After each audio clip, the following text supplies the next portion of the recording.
Nakapadali trabaho ako nito. Mag-teamwork ako. Thank you, thank you. So, wala naman dyan mababasa ko, guys. Mga maliliit lang yan na parcel. Pero dusok, punong-puno. Mga maliliit lang naman yan.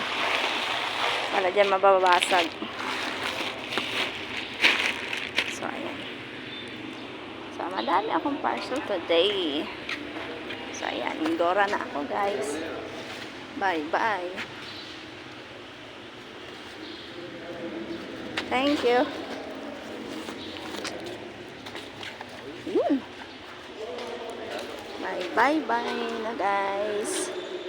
Sana ay walang aberya kasi ilang araw walang pasok kasi stranded din yung mga parcel nyo. Bangba pa sa bula. Kaya ayan. May stranded yung mga parcel. So, ayan. Gora na. Bye-bye, guys. Ingat po tayong lahat.